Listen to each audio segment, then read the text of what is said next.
अल्लाहुम्मा सल्ली वसल्लिम। अस्सलाम वालेकुम my YouTube family. I hope आप सब लोग ठीक होंगे। मैं भी अल्हम्दुलिल्लाह ठीक हूँ।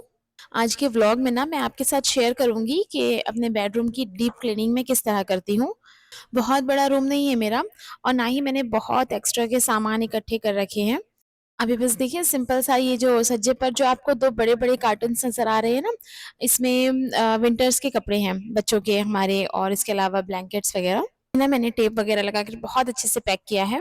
दूसरी तरफ आप देखेंगे कि एक रूम हीटर रखा है और बस एक बॉक्स है जिसमें कुछ क्राफ्ट मटेरियल्स है, एंड दैट्स इट। तो चले फिर सफाई स्टार्ट करते हैं। अच्छा, मैं ना अभी बेडशीट रिमूव नहीं करूंगी सफाई करने से पहले। एक्चुअली ना मैंने 3-4 दिन पहले ही ना मैट्रेस प्रोटेक्टर होता है ना जो, तो वो उसे वॉश किया था। और बेडशीट तो वैसे भी मुझे सफाई करने के बाद में चेंज करनी ही थी, इसलिए मैं बेडशीट नहीं हटाई हूँ। तो बस सबसे पहले जो भी थोड़े से सामान है हमारे, ये मैं पहले हटा लूंगी यहाँ से। अच्छा, अगर आप मेरे चैनल पर नए हैं ना, तो प्लीज़ मेरे चैनल को सब्सक्राइब कर दीजिए। मैं आपके साथ में इंशाल्लाह बहुत अच्छे अच्छे व्लॉग्स शेयर करूंगी। वैसे ये व्लॉग ना मैं काफ़ी लेट अपलोड कर रही हूँ। एक्चुअली ना मेरा एक और चैनल है, cooking channel, Zaika with Maria नाम से। तो बस इन दिनों ना मैं उस चैनल पर ज़्यादा एक्टिव थी, इसलिए आपके साथ में कोई व्लॉग शेयर नहीं कर सकी। हालांकि ये शूट तो पहले ही हो चुका था, बस ना मुझे एडिटिंग के लिए टाइम नहीं मिल रहा था। तो बस सोचा कि आज किसी भी तरह मैं अपना एक व्लॉग डाल दूं, ताकि फिर नए व्लॉग्स भी शूट हो सके और आपके साथ में शेयर करूं। आप एक बार मेरे उस चैनल पर जरूर विजिट कीजिएगा, उसका लिंक मैं डिस्क्रिप्शन में प्रोवाइड कर दूंगी। मैं अपने उस चैनल पर बहुत ही जबरदस्त और सिंपल रेसिपीज शेयर करती हूँ। और हाँ, सब्सक्राइब करना नहीं भूलना है। अच्छा, ये क्लीनिंग ना मैंने दोपहर के बाद से स्टार्ट की थी। मुझे लगा कि खाना खाने के बाद में मैं फौरन ही शुरू कर दूंगी, बट आज अरवा ने बड़ा तंग किया था, सो ही नहीं रही थी वो। और बस अभी ना बड़ी मुश्किलों से जब वो सोई, तो फिर मैंने फौरन ही अपनी क्लीनिंग स्टार्ट कर दी थी। अच्छा, मैं ना बिल्कुल सिंपल तरीके से अपने घर की क्लीनिंग करती हूँ। ना तो मैं बहुत सारे महंगे महंगे क्लीनर का यूज करती हूँ, और ना ही कोई बहुत सारे गैजेट्स है मेरे पास में क्लीनिंग के लिए। लेकिन फिर भी आप देखेंगे कि कितनी आसानी से मैंने अपने घर को चमका दिया है। देखिए, हर चीज ना आपका टाइम और एफर्ट मांगती है। अब थोड़ा सा टाइम निकाल कर और थोड़ी सी मेहनत करके अगर ये सारी चीजें कर लेते हो ना, तो यकीन करें आपके घर में ना बहुत सुकून रहेगा, और ना घर में आपका दिल लगेगा जब आपका घर साफ सुथरा रहेगा। तो गंदे घरों में ना एक अजीब सी वहशत होती है। अगर मैं अपनी बात करूँ ना, तो ऐसे लोग, चाहे वो मेरे कितने भी क्लोज रिलेटिव्स क्यों ना हो, मैं उनके घर बिल्कुल जाना पसंद नहीं करती जिनके घर गंदे होते हैं, जिनके घर स्मेली होते हैं ना। यकीन करिए, मुझे उनके घर जाना बिल्कुल पसंद नहीं है। इसलिए ना कोशिश करें कि आप अपने घर को भी साफ सुथरा रखें। अगर आज के टाइम में हम देखें ना, तो अल्हम्दुलिल्लाह हम बहुत अच्छे से रह रहे हैं। हमें ना बहुत तरह की सहूलतें हैं, जो अगर हम एक जनरेशन पीछे जाएं हमारे अम्मियों के टाइम में ना, तो इस तरह की सहूलतें उन्हें नहीं थी। आज के टाइम पे तो हमारे घर में, हमारे किचन में हर तरफ टाइल्स लगी हुई है, से कपड़ा उठाएं और सारा घर क्लीन हो जाता है। अच्छा, मैं एक टिप्स आपके साथ शेयर कर रही हूँ। मैं जब भी डीप क्लीनिंग करती हूँ ना, चाहे किसी रूम की करूँ, किचन की करूँ, या किसी भी कॉर्नर की, तो मेरी ना हमेशा से एक आदत है, जो डस्टिंग वाला काम रहता है ना, जो बहुत ज्यादा डस्टी होता है, जब वो खत्म हो जाता है ना, तो मैं फौरन से नहा लेती हूँ, और उसके बाद में अपना कपड़े वगैरह चेंज करके बिल्कुल फ्रेशन अप होकर, और बाकी की क्लीनिंग जो है ना, मैं उसके बाद में करती हूँ। और ना ये एक बहुत अच्छी आदत है, जब से मैंने इसे अपनाया है ना, यकीन करें, मैं सफाई करते हुए मैं कितना भी काम कर लूँ, मैं एग्जॉस्ट नहीं होती, मैं थकती नहीं हूँ। क्योंकि देखिए, ये सारी चीजें जो है ना, इन्हें टाइम लगता है। घंटा, 2 घंटा, 3 घंटे भी लग जाते हैं। और अगर आप गंदे से होलिये में सारा काम कर रही होती है ना, आप बहुत थक जाती है। फिर उसका गुस्सा या तो हस्बैंड पर उतर रहा होता है, या फिर बच्चों पर। एक बार ना मेरे तरीके से काम करके देखें, यकीन करें आपको अपने घर के कामों में ना मजा आने लगेगा। और साथ ही ना असर का टाइम भी निकला जा रहा था, इसलिए मैंने जल्दी से शावर लिया और पहले नमाज पढ़ी। बच्चे इस वक्त तक उठ चुके थे।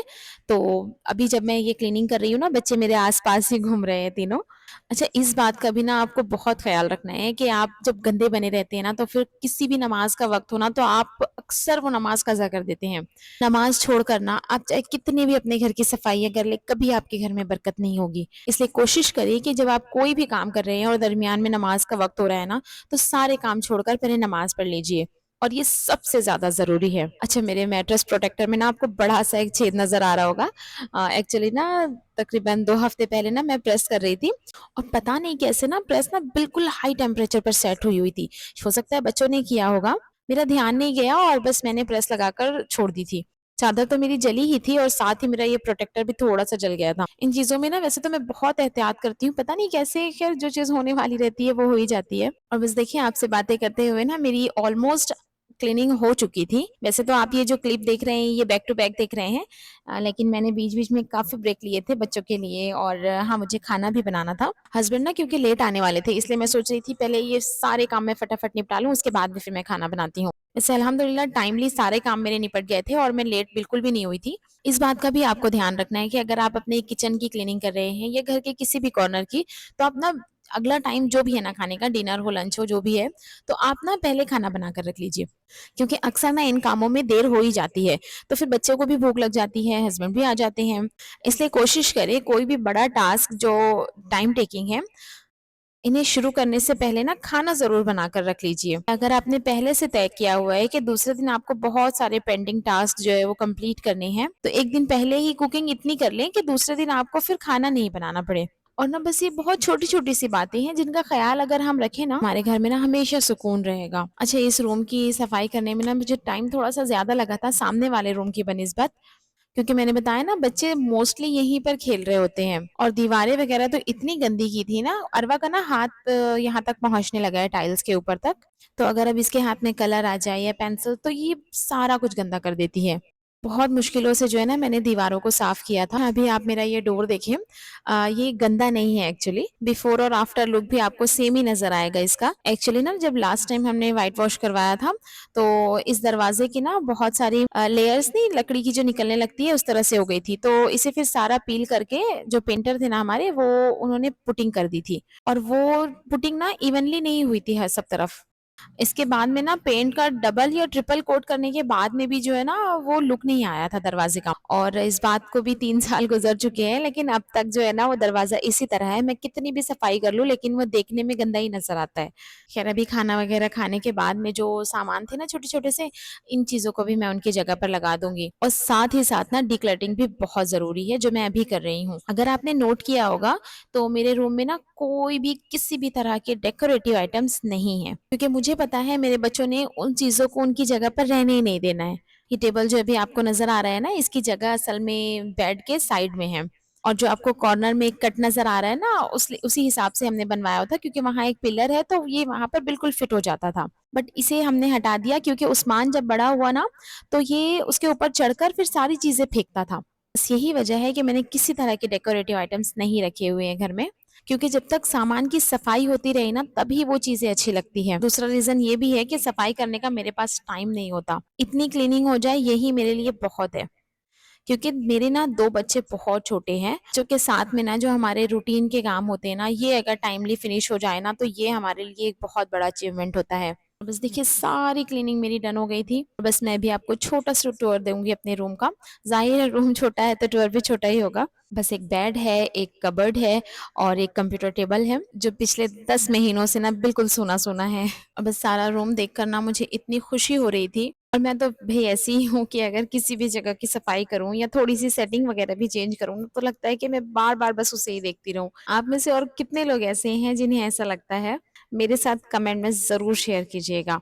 अच्छा, इधर एक स्विच बोर्ड अगर आपने नोट किया होगा ना, तो इसके ऊपर में जितने भी पॉकेट्स हैं ना, उसपे मैंने टेप लगाया हुआ है। उस्मान का ना यहाँ तक हाथ चला जाता था और यहाँ देखिए कबर्ड और बेड के दरमियान में ना बस थोड़ी-सी जगह है। यहाँ ना मैंने पुराना एक पर्दा है मेरे पास तो इसे डाल दिया है और साथ ही जो सिरहाना है ना वहाँ पर भी 1 इंच की तकरीबन जगह होगी, तो वहाँ भी हमने इसी तरह से जो वेस्ट कपड़े हैं ना उसे मैंने डाल कर रखा हुआ है, ताकि बच्चे ना कोई बारीक चीज़ या कोई इम्पोर्टेंट चीज़ें ना उधर गिरा ना दें। सारी चीज़ें इस तरह से फिक्स हैं कि इन्हें हिलाने की भी जगह नहीं है, तो अगर कोई चीज़ गिरी ना तो फिर बहुत बड़ा मसला हो जाना है। यही था मेरा छोटा-सा प्यारा-सा रूम, जो मुझे तो बहुत पसंद है। आपने मेरा पिछला व्लॉग नहीं देखा है तो प्लीज़ वो भी देख लीजिए। मैंने अपने घर के जो सामने वाले रूम की क्लीनिंग उसमें शेयर की है। आई होप आपको पसंद आएगा।